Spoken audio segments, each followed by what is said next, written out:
We're going to get started now. Today, we're going to be discussing what it means to check out a shidduch. What happens, what you should know, what you should be aware of, whether or not you have the power over it or not. But to a certain degree, you always have a certain level of power over it because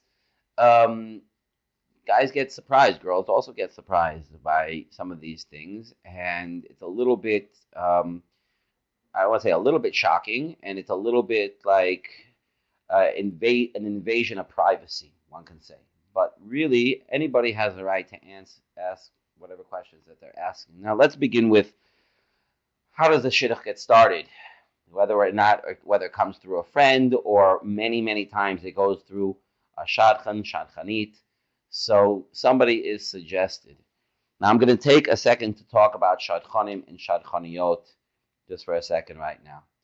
A shadchan or a shadchanit will meet you at least one time.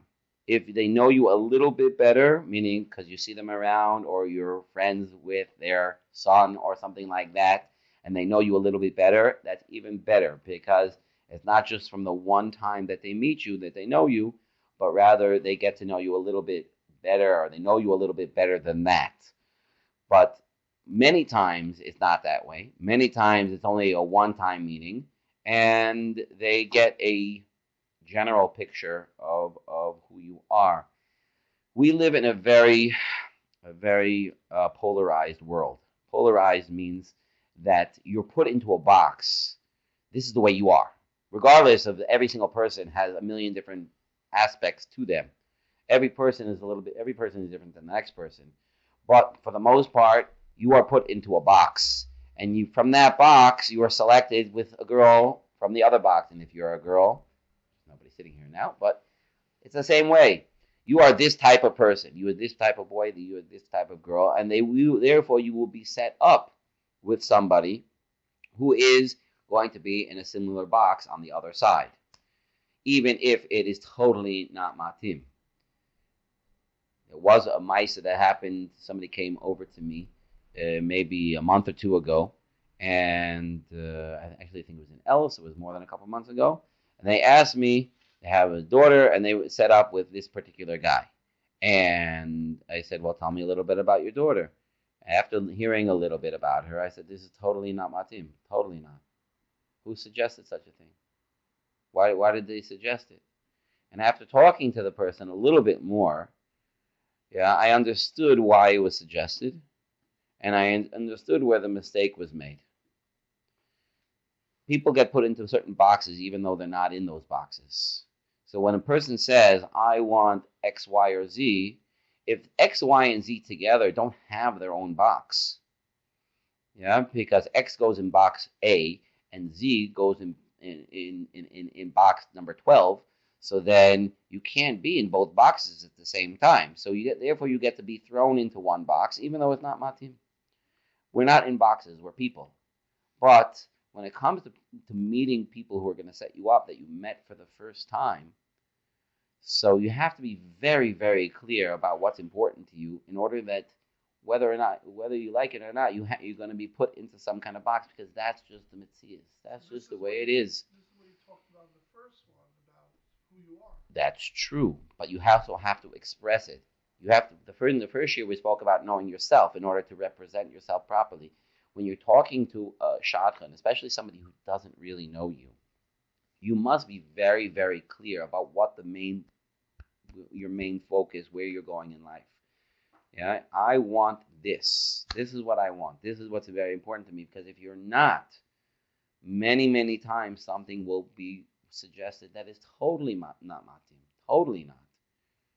And it's because of the polarized society that we're in, that automatically you get put into a box. Now, in America or in Chutz La'aretz, it's a little bit different, because the boxes are a bit different. And it happens to be, when I was talking to this guy about his daughter, I said to him, you are looking for an American boy. Your daughter, what you described that you want for your daughter, really doesn't exist here. I'm not going to go into what the particulars of it was, but this box, so to speak, doesn't exist over here. So is it possible that you'll find him here in Eretz Yisrael? Yes. You probably, Hashem is Mezabek Zivugim after all, right? But if you're trying to work through shadchanim, you have to change what you're telling them. Because if this is what they think that your daughter's looking for, so then you're just going to get bad suggestions again and again and again and again. So you have to be extremely, extremely clear about this. And of course, like we said before, you have to be clear in yourself before you give it over. Now, moving on, there are different stages to starting a shidduch process. The first is having some form of resume. Now, this resume is a bit newish, I guess.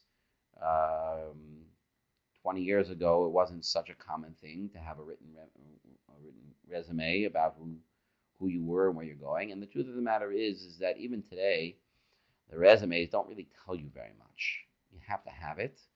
A lot of it is very technical. Who you are, how old you are, how tall you are, what do your parents do, what do your siblings do. One paragraph about, describing you, which, imagine anybody can describe themselves to a T with one paragraph. Yeah, obviously people are much more deep and complex than one little paragraph will describe the person, but that's usually what it is. Right. Like pizza. Right, something like that. And then another paragraph, usually the second paragraph, is much more detailed about the type of girl you want. And obviously, if it's a girl, then the type of boy that she wants. A lot of times, such a girl just doesn't exist. But some kind of paragraph about what you're interested in. And then on the bottom of the resume, which is probably the most important part of the resume, is the references. People who you feel can represent you, people who you feel know you, and you put their names and phone numbers down. Usually it's a mix of different people, because the ones who are checking into the shidduch want to hear from a mix of different people. They might want to hear from your rabbi, your mentor. They might want to hear from a neighbor, a family friend. They might want to know from a personal friend. Yeah.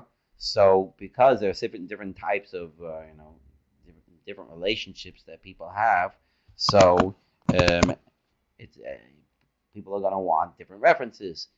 Now, really, the best reference is the reference that's not on the list, because you would hope that people who are putting references on the list, all those people are going to say nice things about you, even though it's lav dafka, that's true also. But usually, who's the one who's deciding who the people that are on the list are the person themselves, the boy or the girl that's their resume. They're the ones who are putting it down. Maybe the parents will add like family friend or the shul rav or something like that.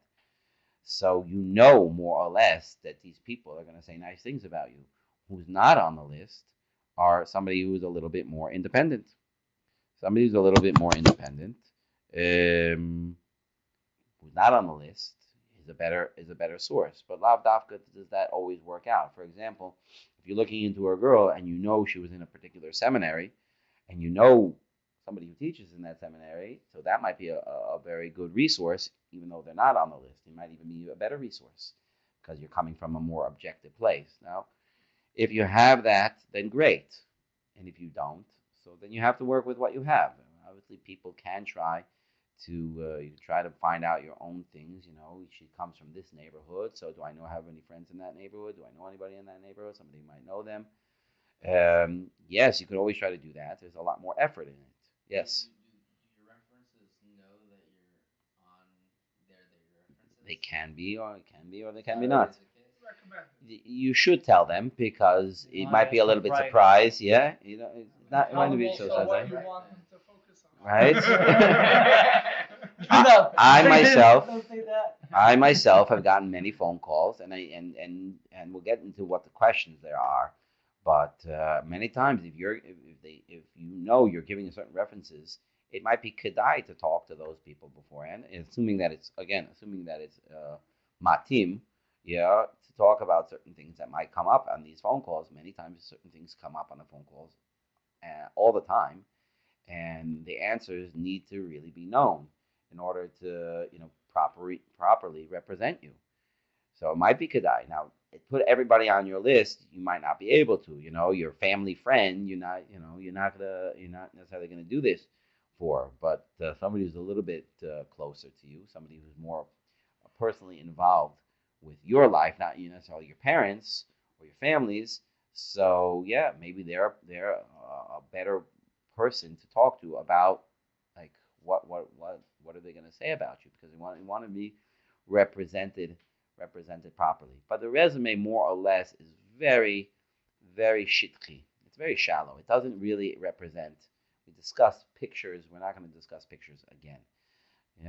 The resume gets handed out. The resume can be sent to a lot of people, a lot of people. Yeah, and many times these shadchanim have forums where they share everybody's. People have databases, and you can have the resume can go very, very far. I don't think it will go viral. Yeah, then there'll be 10 million people looking at your resume. I don't think so, but you never know, right? So all of a sudden I got 10,000 shidduch suggestions. I don't even know where to start. So this is something that is very, like I said, it's very shidduch. The most important thing here is the references. The reason why is because when people make phone calls, the people making phone calls want straight answers. They want the answers to their questions. So sometimes the questions are very simple. Tell me. Let's talk from the checking out a boy. I'm getting checked out. We'll talk a little bit from the opposite perspective as well when you're checking out somebody else. But let's start with that. Somebody's checking me out. Well, what questions are they going to ask? What are they going to ask? So certainly they're going to be the general. Tell me about him. Tell me, what's he like? What's his personality like? Is he outgoing, friendly, quiet? More basic things, which more or less anybody who you put on the reference, unless they're a reference for your family or for your parents, they should know. But many times people ask very straight questions. I remember talking to a guy one time, and I said, yes, that is a question that they ask, and come back to that in a second. But I remember speaking to the father of a girl, and I said to him, are you a lawyer? He's mamish like he's interrogating. He's got mamish question after question. He laughed because he's a rabbi. Yeah, and probably maybe rabbis ask questions better than lawyers do. Yeah, but very straight to the point questions about you. So let's start with that. You see, do you smoke? Do you vape? Those are questions that they definitely ask. And you have to understand as well, who's the one asking the questions. Nowadays, it's much, much more common for the parent, either father or mother. Many times it's the mother, but not only the mother. They ask, does he smoke? One guy said to me, asked me, he said, if I smoke one cigarette a day, can I say I don't smoke? I said, absolutely not. You cannot say you don't smoke. You're going to turn into a liar. People are going to see you smoking, and then it's a lie. Even if you smoke one cigarette a day, you smoke. So you can say, right? You can say he smokes one cigarette a day. That you can say, yeah. But you have to be honest. You certainly have to be honest. Anybody who's answering the questions have to be honest. If it's a question of Hilchas Lashon Hara issue, yeah. So then, meaning, is this something that's really necessary for the shidduch, or they just stop asking a question that's really not necessary? I'll give you an example of that. My Rebbe was very fond of telling us this story. It brings out the point very well. He got a phone call from a father of a girl who was looking into this boy, and the father wanted to know if he's a lamdan. Is he a lamdan? So my Rebbe said to him, why do you want to know? Why? No, I want to know. It's very important. I said, is your daughter looking for a chavrusa? Is she interested in learning together with him? Like, he has good midos, he's this and that. Like, why does it make a difference to you if he's a lamdan or not? Who cares? So finally, after going around and around a few times, finally the father admitted, you know what, you're right. It's not for her. It's for me. I need to know. I need a son-in-law who's a lamdan. Yeah. So he said, oh, okay. You're looking for a shidduch for yourself. Okay. Yes, very nice. Okay. It happens to be, yes, he is a lamdan. So you'd probably be very happy with him. But he was making the person a point, which is some questions really, they're not relevant. Isn't this, whether or not he's a lamdan or not is not going to make or break this shidduch.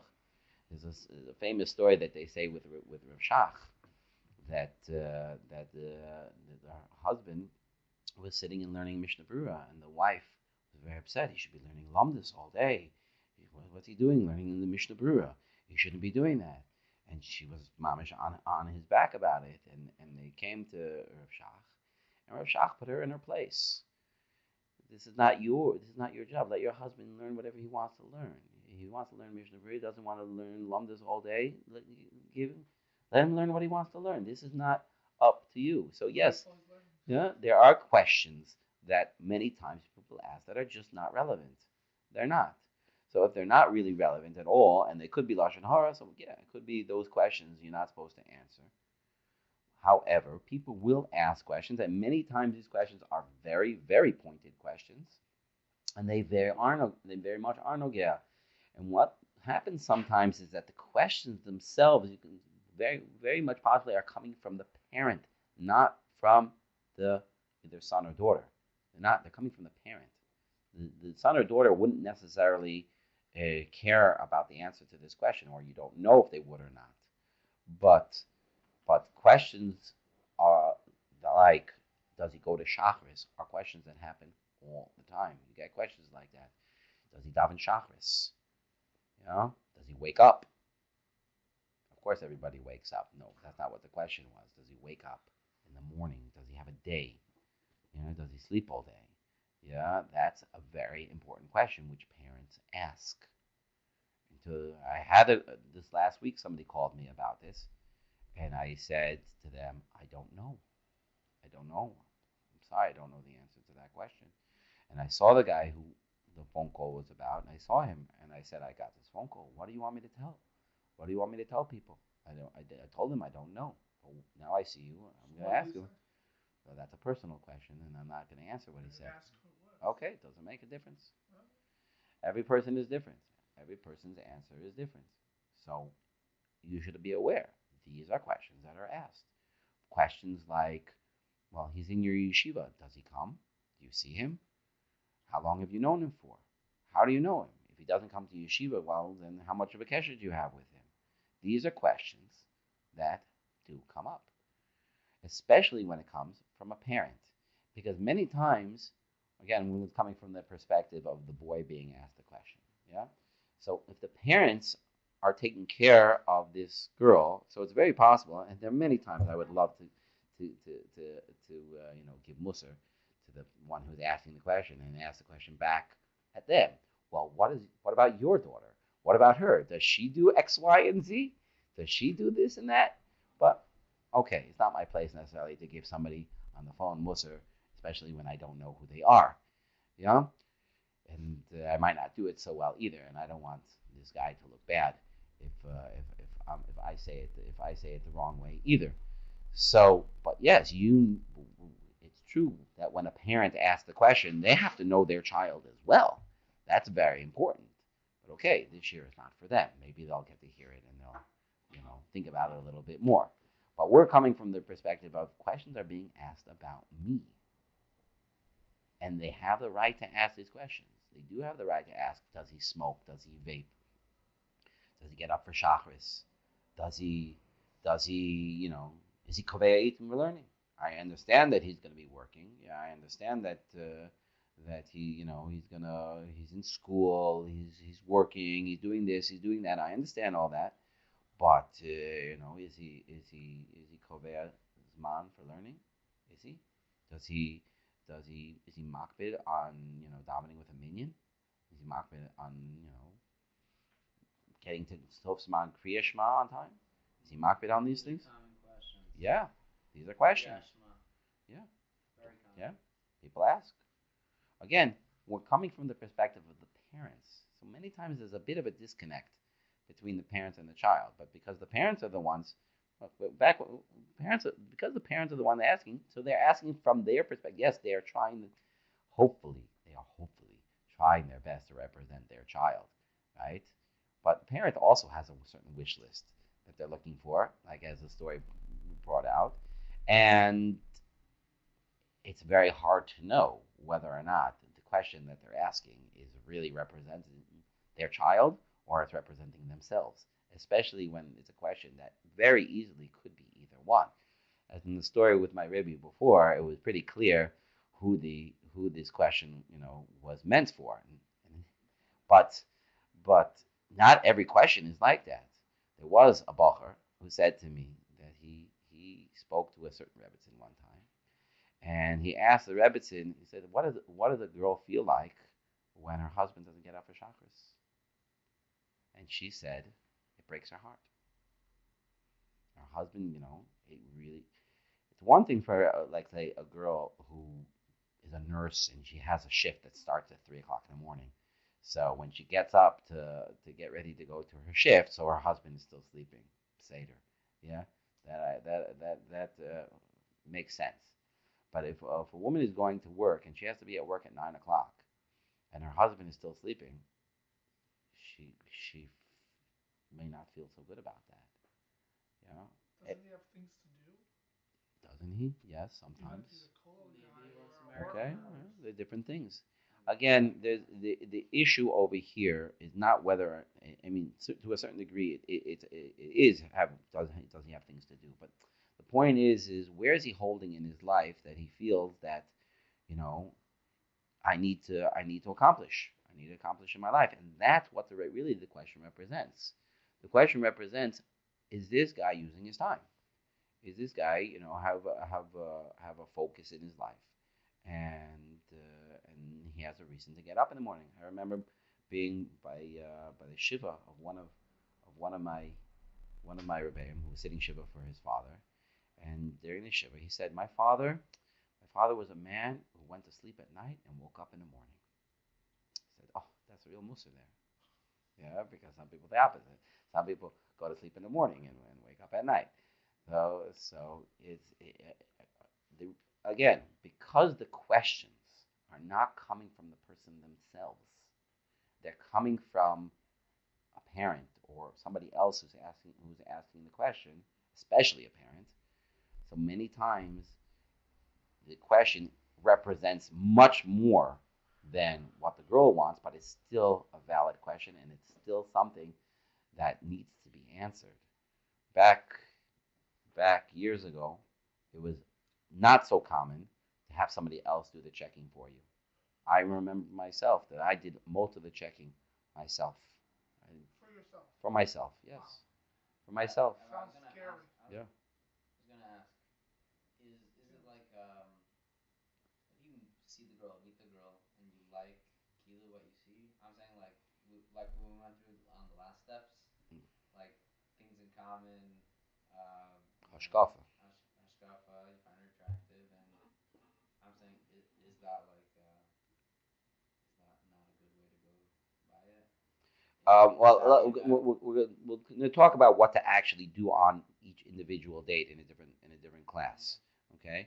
But there are two ways, and I think I understood your question, and I'm going to try to play it back in a little bit of a different way, okay?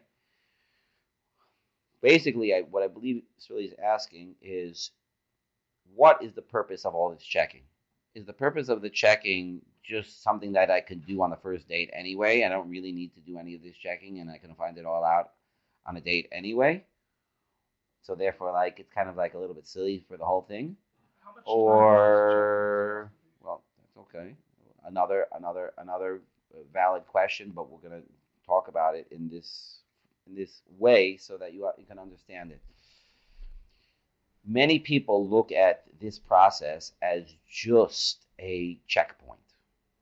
Meaning, if you get past the checkpoint, so then we're going to let them date, and whatever happens on the dating is really what's going to make a difference. We just have to get, knock off a few boxes, check off a few boxes, in order to make sure that it's okay b'chlal in the first place to date. In which case, really the main thing is going to come from the dating afterwards. Meaning that how much are we going to find out? Again, let's say there are different perspectives, different ways of looking at it, coming from the one who's giving the okay, the yes, to go on a date, or to no, to reject the suggestion. What is the perspective?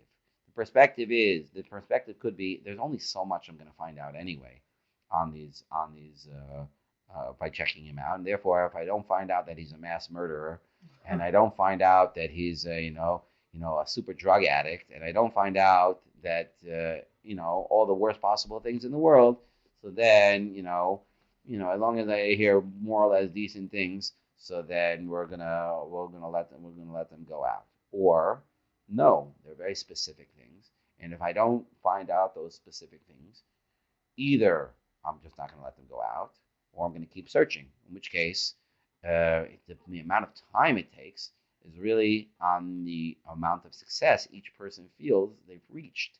Have I hit enough success to say yes or say no? I just, from a personal story, one time, and I dated a lot of girls, one time I said yes to a shidduch suggestion, and still after 5 days I hadn't heard anything back. And usually that was very strange. Usually it's 2 days, 3 days maximum. I mean, back then, a long time ago, when the days, yeah, no, 5 days, yeah, back in the Stone Age where we barely had phones. So, but lemaise, it wasn't normal. It wasn't normal. And I said to the shadchan, if after 5 days she couldn't have found out enough about me to want to go out on a date, so then let's just say that she says no, and that's it. We'll move on. Because it's like what I don't understand. What takes so long? What takes 5 days? You want to try to find as many references as you can. So it's very possible that you didn't find enough information. So forget it, and I'll move on. But for the most part, again, back then, I don't know what it is nowadays, but it took 2 or 3 days, and that was it. Why? Because what are we looking for? What are you trying to find out? So each person in these wants to find out something different. And depending on what they find out and the level they find it out, so they will either say yes or no. You have to understand that's what's happening. Now let's flip it on the other side now for a second. You're asking about them. You're finding out about them. So some people just give it to my parents. I trust my parents. Let them decide whatever they want, and they'll tell me if it's good. Yeah, there's some people like that. You feel very comfortable with your parents. You feel like they know you very well. You feel like they would do a good job, and I just don't have the ability to deal with this whole thing. And I totally trust my whoever it is, mother, father, sister, whoever, to do this for me. And that's it. I can just leave it out. I don't have to deal with it. And then they'll decide whatever questions they want to ask. Yeah? And then they'll tell me whether or not I should go out with this particular girl or not. Everybody's different. Some people might say, fine, that's no problem. No issue with that. I trust them completely. And some people might want to know a little bit more information than that. More information might mean that you actually have a talk with your parents or whoever it is doing it for you. I want you to find out this, and this. This is what's important to me. This is what I want to know about. Find out about that. Tell me what they have to say about this thing. Or sometimes they do it themselves. Not necessarily call only the references. Call other people that I know. Oh, my sister had a friend who's friends with their sister, and then because there's certain things, very important things that I want to find out. And every person, again, you have the right to do that. This is important to you. So then, any question you want, ask the question. Now, there are certain things which a Rav might say that you don't have to give this information over on a phone call or even on a first date or a second date, but at a certain point, this information has to be revealed, and that's up to a Rav. A Rav can give hadracha in these matters.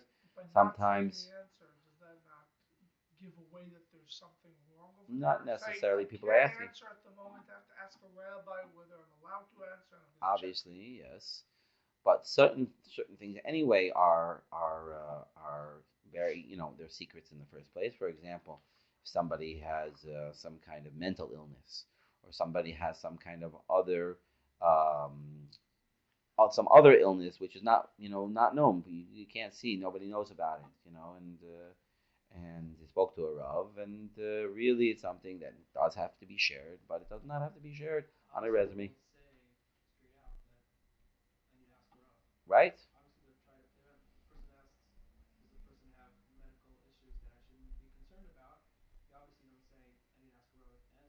Right.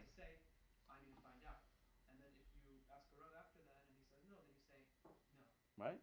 Okay. But somebody Or you again, just say, it that has to I'm be done. aware It about, has and to then be done in a smart way, and that's really more of a question for the people who are answering the questions than the people who are the people who are asking the questions. Because you have a right to ask. People are answering the questions if they know they have this information, then they probably would have been smarter thing to do was to ask the shayla before they get a phone call, instead of saying, "Oh, you know what? I need to call the Lashon Hara hotline to know if I can answer this question for you." Yeah, and then call back and say, "They told me that I'm not allowed to answer, so I'm sorry, I can't give you an answer." Yeah, something like that. Obviously, these things are a little bit ridiculous, but understand that this is what's happening. You have to understand this is what's happening in the process, and whether or not we like it, that is the process, and it makes sense. The reason why it makes sense is because nobody wants to waste their time. We do want to know that people want to be comfortable knowing that the person that I'm dating, or that my son is dating, that my daughter is dating, is somebody who we feel comfortable with who they are, with where they're coming from, whether it be from a hashkafic perspective or family perspective, a personality perspective, even though many times personalities you won't know until you actually go out on a date.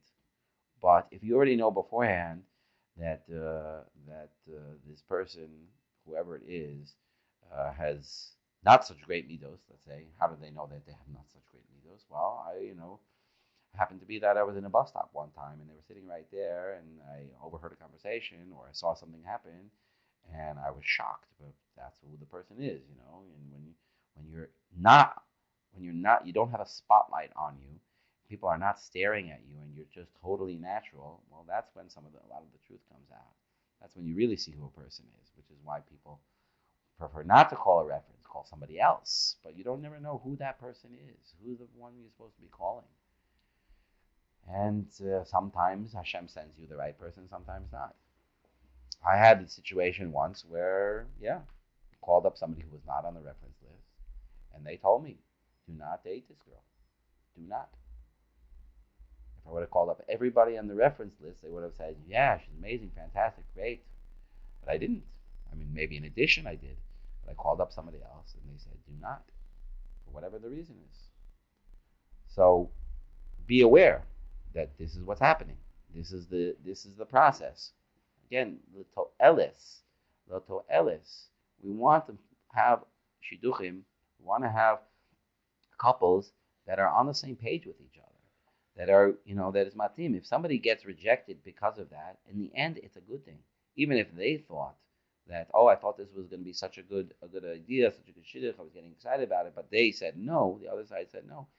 Then in the end, that's not a terrible thing. It just means we saved a lot of time and heartache, because this was not supposed to be in the first place, and it's much better off. Yes, the frustrations can be great, it can be, but in the end, it is better off, and as Hashem, everybody will find the person that is most matim for them. Okay, we're going to stop over here.